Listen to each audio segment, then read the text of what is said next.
Good afternoon.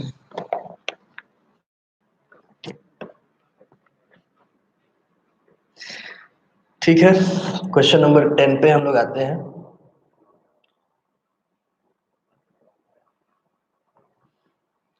Question number 10 में informations क्या है, ये आप लोगों को आज हम बताने जा रहे हैं। ऑपरेटिंग साइकिल मेथड, ठीक है।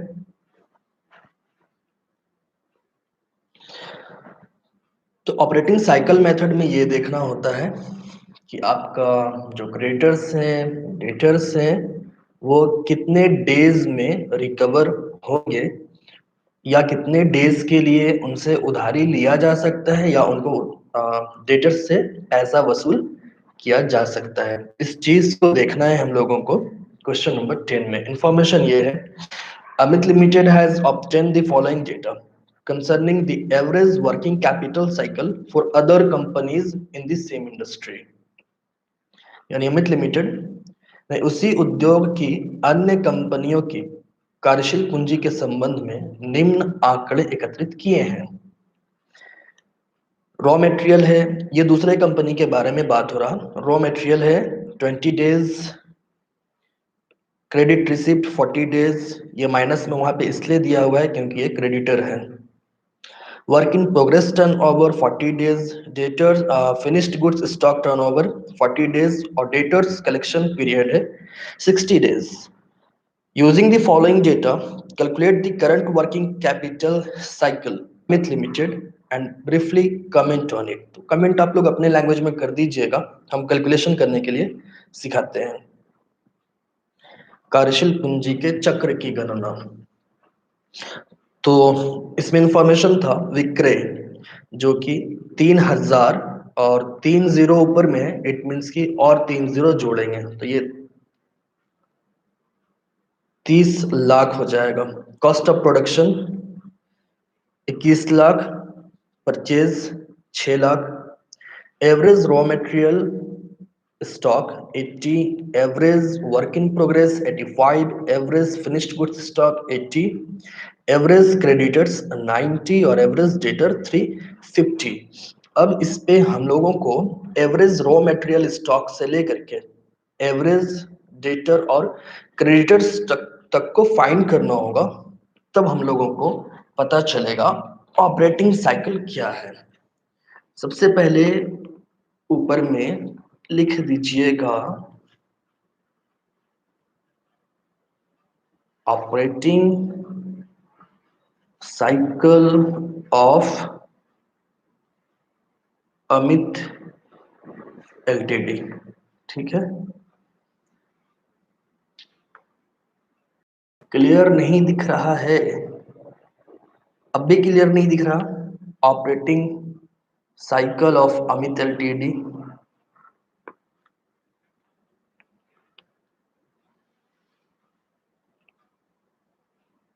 दिख जाएगा कुछ देर में।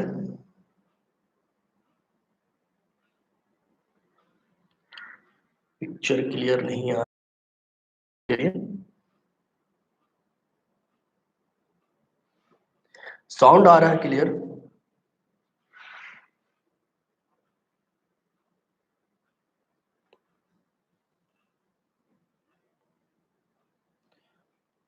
ब्लर है।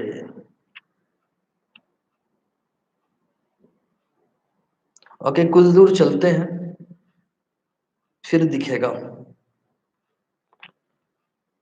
देखिए, सबसे पहले आपको फाइंड करना है रॉ मटेरियल।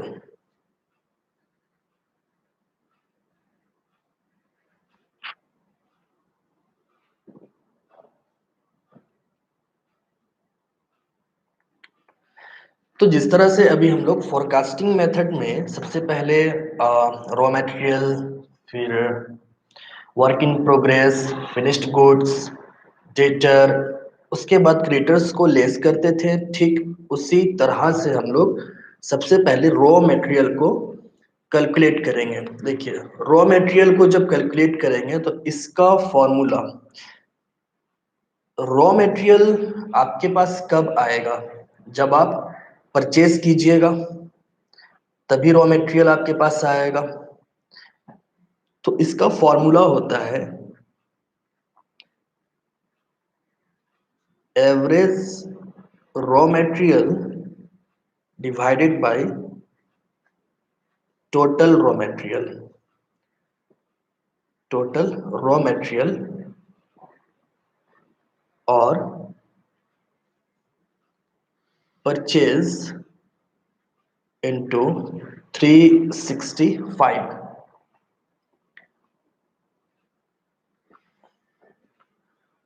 अब शायद आप लोगों को दिखे कुछ कुछ। कुछ देर हो सकता है क्लियर ना चले ड्यू टू नेटवर्क प्रॉब्लम, कि यहाँ पे स्क्रीन में तो सही आ रहा है।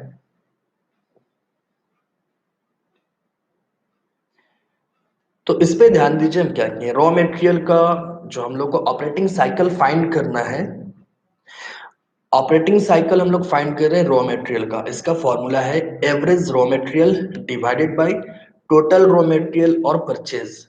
तो परचेज जनरली रॉ मटेरियल ही किया जाता है, इसलिए ऑब्लिक में परचेज लिख दिए हैं। तो क्वेश्चन पे ही ध्यान दीजिए, एवरेज रॉ मटेरियल कितना था?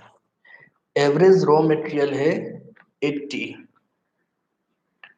और टोटल रॉ मटेरियल या परचेज्ड कितना था? तो ध्यान से देखिएगा, वहां पे 600 है इंटू 365। इसको कैलकुलेट कीजिए और बताइए कितना डेज होगा। 80 डिवाइडेड बाई 60 इंटू 365।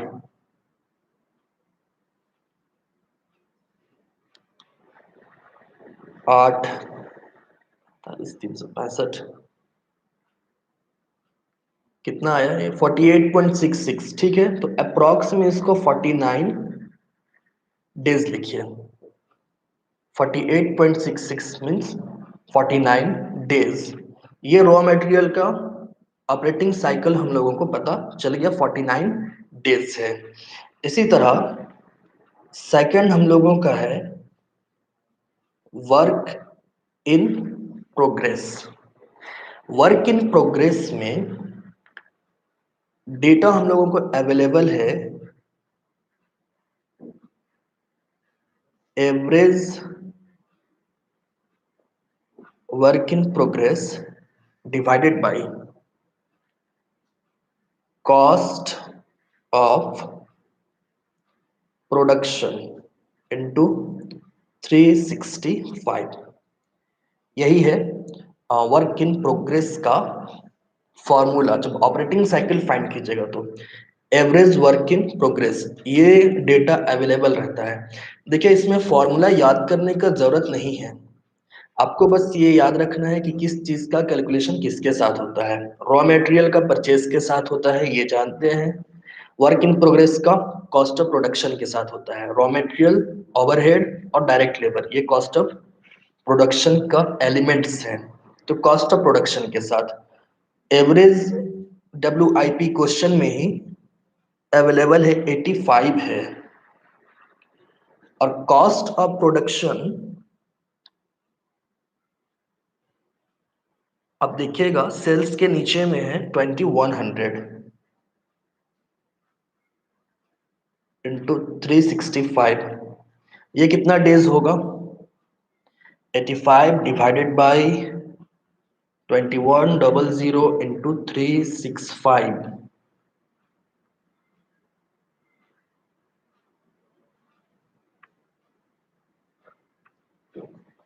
किन्हीं को अगर मिल रहा हो 14.77 अप्रॉक्स में इसको हम लोग 15 डेज लिखेंगे।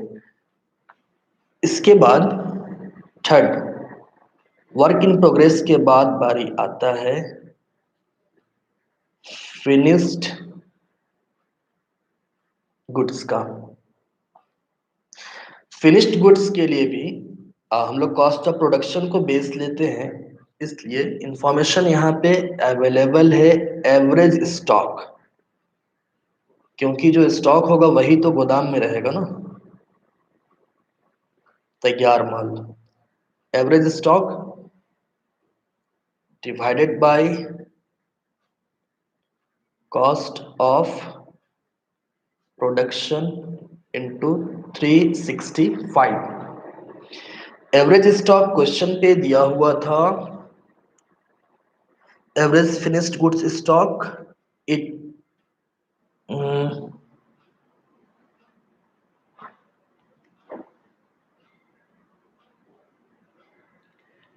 80 और कॉस्ट ऑफ प्रोडक्शन है 2100 इंटू 365 इज इक्वल टू, हाँ ये प्रॉफिट एंड लॉस मेथड नहीं, ऑपरेटिंग साइकिल मेथड है।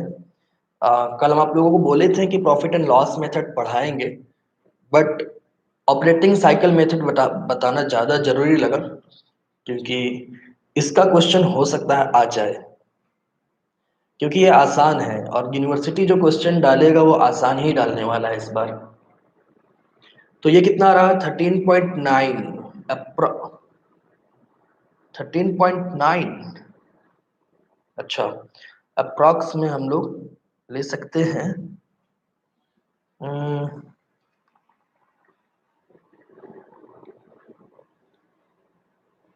बट आप लोग इसमें एक थोड़ा सा चेंजेस करना होगा इस पे।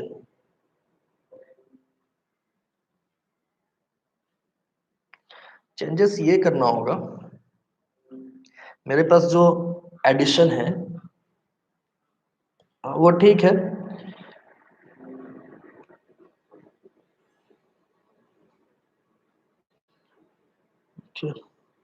पे कुछ मिस प्रिंट हो रहा है, क्योंकि पिछला जो कंपनी है जिसका बेस या जिसके एग्जाम्पल के रूप में लिया गया है उसका रिटर्न है, सॉरी फिनिश्ड गुड्स का टर्नओवर है 40 डेज, और इसका 15 डेज नहीं होगा।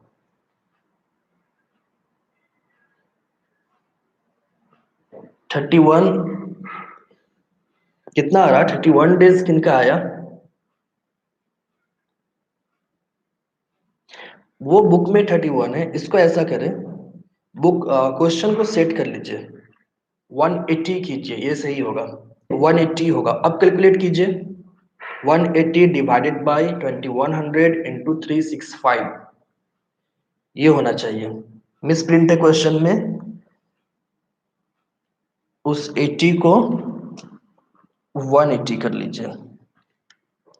अब कितना होगा,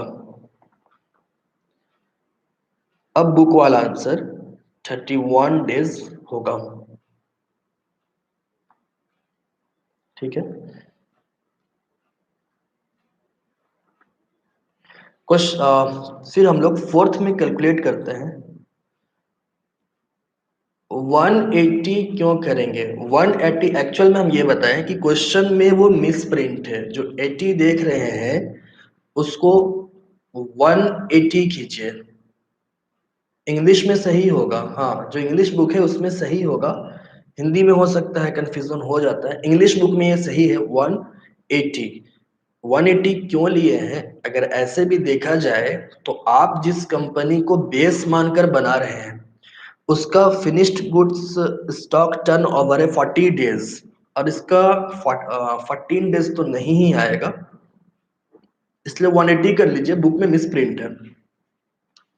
फिनिश्ड गुड्स के बाद बारी आता है डेटर्स का। डेटर्स कैलकुलेट करते हैं हम लोग, average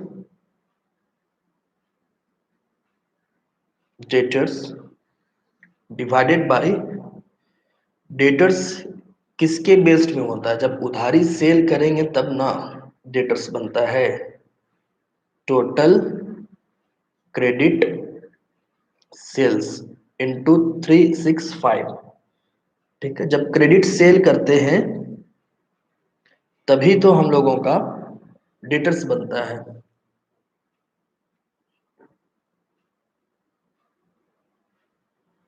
calculation of raw material में चेंज नहीं होगा, वो तो ठीक है।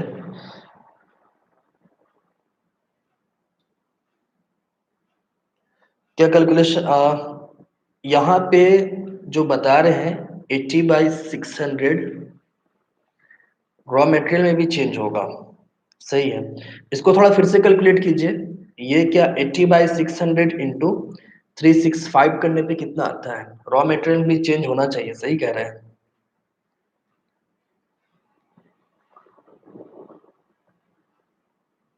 एक बार चेक करके देखिए ना, कोई इश्यू नहीं है। 49 डेज आता है 80 में या 180 करना पड़ेगा? एक बार फिर से कैलकुलेट कर लीजिए, हम भी कर लेते हैं। 80 into 365 is equal to 29,200 divided by 29,200 divided by 648, ये तो सही है। 180 करेंगे तो बहुत ज्यादा हो रहा है, ये सही था, उसमें चेंज नहीं करना है। ये मिस प्रिंट है इसलिए इसको चेंज किए हम लोग, ठीक है। हाँ, ये मिस्ड प्रिंट की वजह से चेंज किए हैं, वो डेटा ठीक है। Average raw material. ओके, अब इसको एवरेज डेटर कितना दिया हुआ था? 350, और टोटल क्रेडिट सेल दिया हुआ था क्वेश्चन में ही, सेल्स है 3,000। नीचे में एक नोट्स डालना होगा कि सेल्स को क्रेडिट माना गया है, ठीक है। लगता है बीच में आप क्लास में आ रहे हैं सनिकेत, इसलिए नहीं समझ में आ रहा कि कौन सा मेथड है ये। डेटर्स 37 डेज पक्का। 350 कोई कैलकुलेट कीजिए, 42.5 अप्रॉक्स में 43 डेज, ठीक है, 43 डेज। और इसके बाद हम लोग फिफ्थ में कैलकुलेट करेंगे क्रेडिटर्स। क्रेडिटर्स हम लोग कब बनते हैं? जब उधारी में कोई एसेट्स को खरीदते हैं। Average creditor divided by total purchase into 365।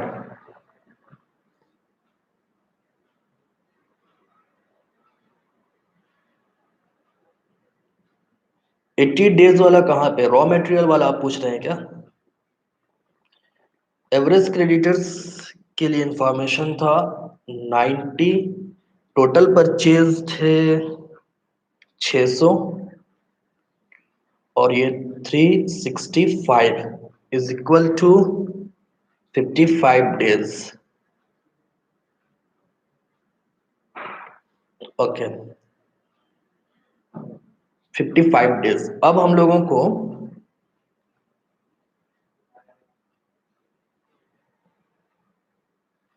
Lastly करना क्या है, बताना है कि ऑपरेटिंग साइकिल क्या होगा। नेट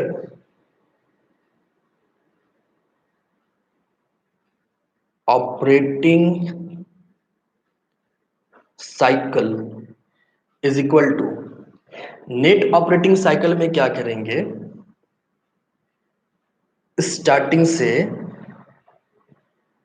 जितना डेज था,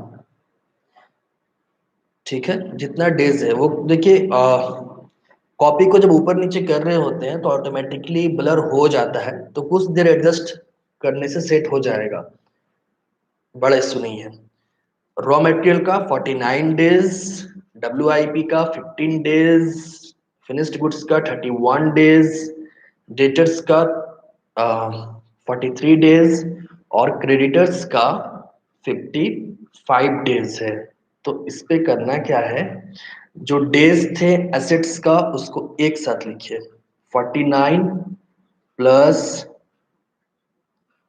वर्क इन प्रोग्रेस का 15 प्लस फिनिश्ड गुड्स का 31 प्लस डेटर्स का 43 और क्रेडिटर्स से, इसलिए इसको माइनस करेंगे हम लोग 55। 49 प्लस 15 प्लस 31 प्लस 43, जितना एसेट्स का डेज है उसको प्लस कर लेंगे और जो लायबिलिटी यानी क्रेडिटर्स का जो डेज है उसको माइनस कर लेंगे। तो कितना आएगा टोटल? 193 डेज। लेस करके बताइए।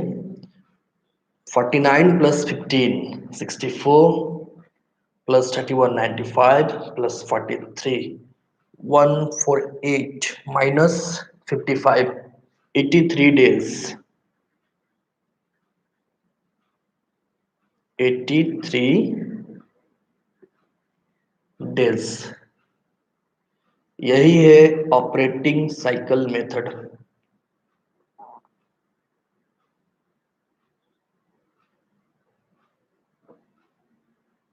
83 डेज।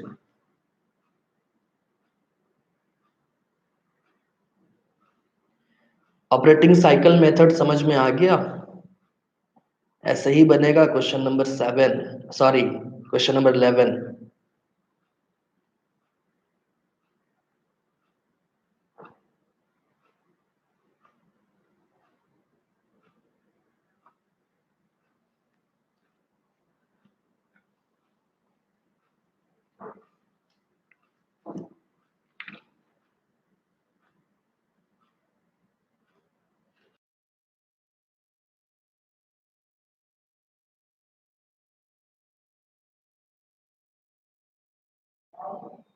हाँ, इजी तो बहुत है।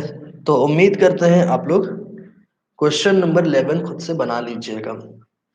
उसमें भी वही सब चीज करना है, इंफॉर्मेशंस दिया हुआ है।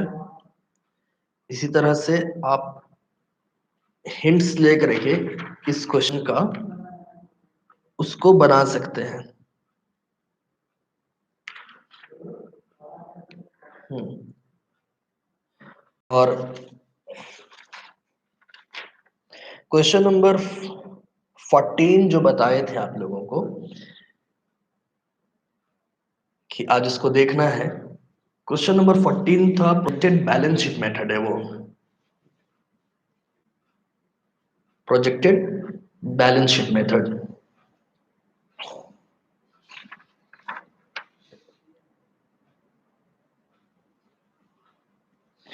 बट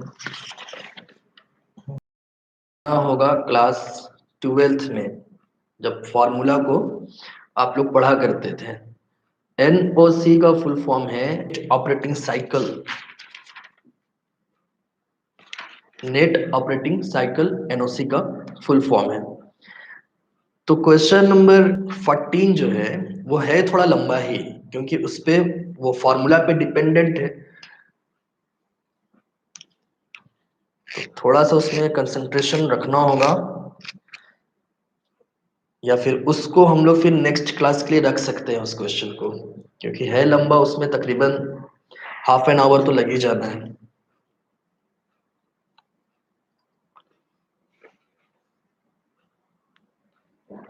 अब इसमें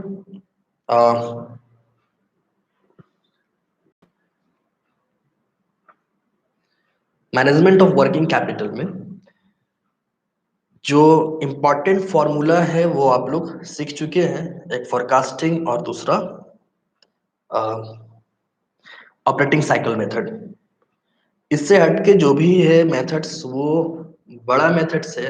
अगर क्वेश्चन आने के रूप में अगर आप देख रहे हैं कि क्वेश्चन कहाँ से आएगा, तो ज्यादा चांसेस है कि ऑपरेटिंग साइकिल मेथड और forecasting of C and C L method, यहाँ से ज्यादा चांसेस होने का। और एक जो हम आप लोगों को बताना चाह रहे थे, प्रोजेक्टेड बैलेंस शीट मेथड। तो projected balance sheet method actual में उसको नेक्स्ट क्लास के लिए रहने देते हैं। आज थोड़ा मेरा भी काम है, इसलिए सैटरडे को क्लियर करेंगे उसको। तब तक आप लोग क्वेश्चन नंबर 11 बनाइए, और कुछ इलस्ट्रेशन उससे रिलेटेड अगर दिखता है तो वो भी हम सेंड कर देंगे। इसी से रिलेटेड ऑपरेटिंग साइकिल मेथड से अगर रिलेटेड कोई एग्जाम्पल नजर में आता है तो आप लोगों को वो भी हम सेंड कर देंगे। तो आज के लिए इतना ही रखिए।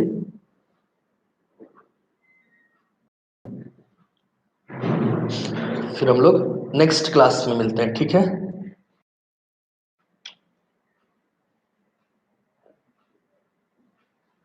हाँ, अभी क्वेश्चन 11 आप लोग बनाइए, फिर हम टाइम मिलते ही आप लोगों को एग्जाम्पल से सेंड कर देंगे। कल क्लास नहीं है, परसों मिलेंगे।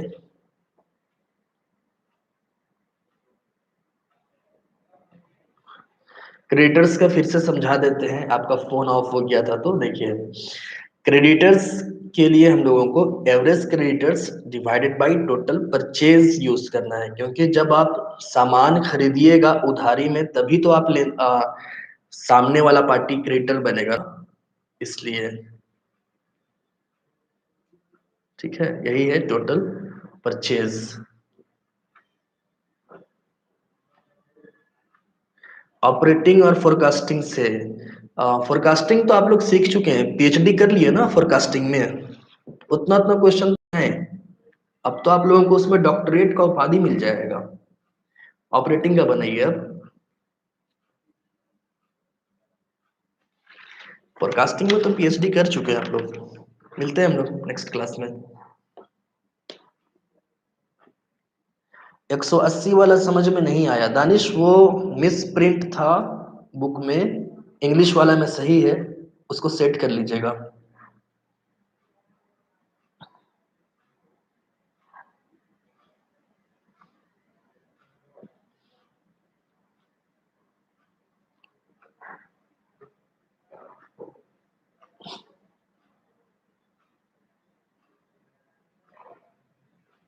क्वेश्चंस हम सेंड कर देंगे, ठीक है।